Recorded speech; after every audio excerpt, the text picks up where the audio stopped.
Hi, welcome to HashKey Academy, Basics of Digital Assets. In this Module 2, Basics of Cryptocurrency, you are going to learn everything about cryptocurrency. My name is Henry. I work as a Senior Research Manager for HashKey Capital, and I will be your blockchain instructor for this video. Alright, let's get started.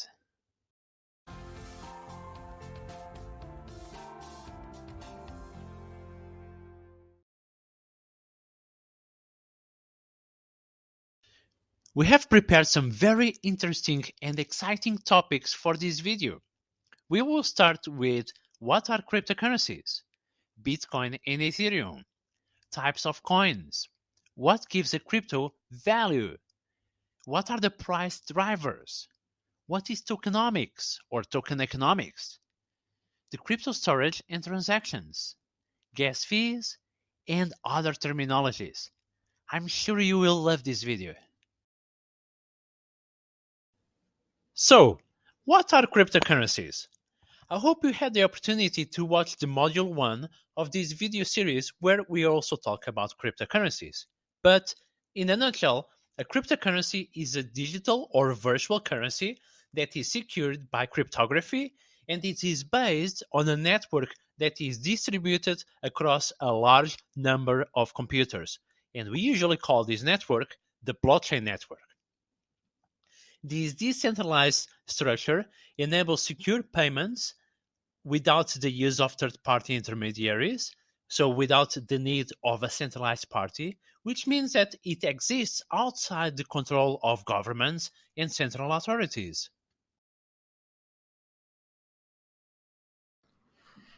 Bitcoin was the first ever cryptocurrency created. Launched on the 4th of January of 2009, Bitcoin was created by Satoshi Nakamoto. Although no one knows who was Satoshi Nakamoto, Bitcoin is the leading digital currency by market capitalization. It's an asset that leverages a peer-to-peer network to facilitate the transfer of value without intermediation from banks or central authorities. Bitcoin adopts the consensus mechanism called proof of work. And it's important to say that the total supply of Bitcoin that will ever be created is capped at 21 million coins. Right after Bitcoin, in terms of market capitalization, we have Ethereum. Ethereum is the decentralized global software platform powered by blockchain technology. It is designed to be scalable, programmable thanks to smart contracts, secure, and decentralized. It is also the blockchain of choice for developers and enterprises who want to create technology based upon it to change the way many industries operate and the way we go about our daily lives. Types of coins. Apart from Bitcoin and Ethereum that we just talked about, there are in fact thousands of different cryptocurrencies and tokens. Let's try to subcategorize some of these. Stablecoins like USDT, USDC, and DAI, they are usually pegged to $1. Exchange tokens like Binance Coin, FTX token, and Huobi token are associated with centralized exchanges. Privacy coins like Monero, Dash, and Zcash, they have enhanced privacy for the users. Wrapped tokens like WBTC, which is a Bitcoin token that lives on the Ethereum blockchain. And finally, central bank digital currencies, or CBDCs, like the digital yuan, which, to be accurate, don't even use blockchain, but they can also be considered a digital coin. Have you ever wondered what gives crypto value? Well, there is a multitude of factors, but like any other currency, cryptocurrencies gain their value based on how many people use it, the community involvement, and other factors. Some of these factors are the scarcity. The scarcity of any asset plays an important role on its value. The security of the network, also very important, obviously. The coin's utility, how can you use this cryptocurrency? The user demand, the perceived value of the project, and finally, the marginal cost of production. There are some additional price drivers that you need to pay attention to when you are looking to evaluate a cryptocurrency. Media coverage and popularity is very important. The more presence a cryptocurrency has in the media and social media, the better it should be.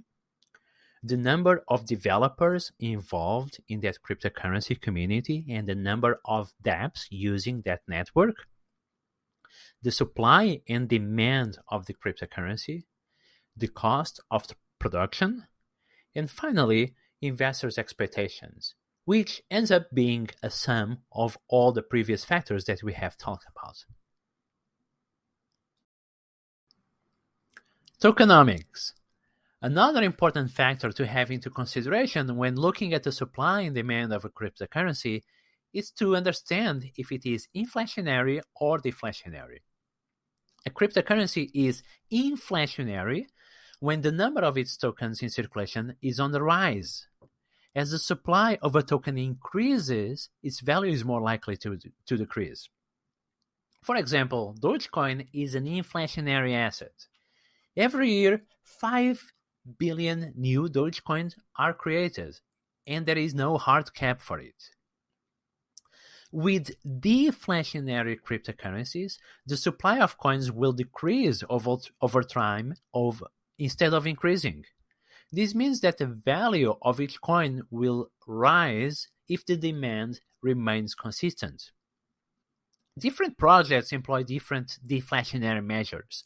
For example, the Binance Crypto Exchange burns, that is, it destroys, the BNB token each quarter to reduce its supply until the token supply hits 100 million BNB only.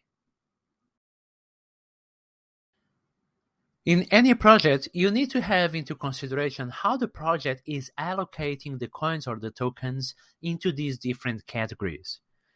Team, fundraising events, liquidity mining, airdrops, foundation reserve, and so on. Why is this important? Well, imagine a project where the team wants to have 90% of the tokens. This is not good, right?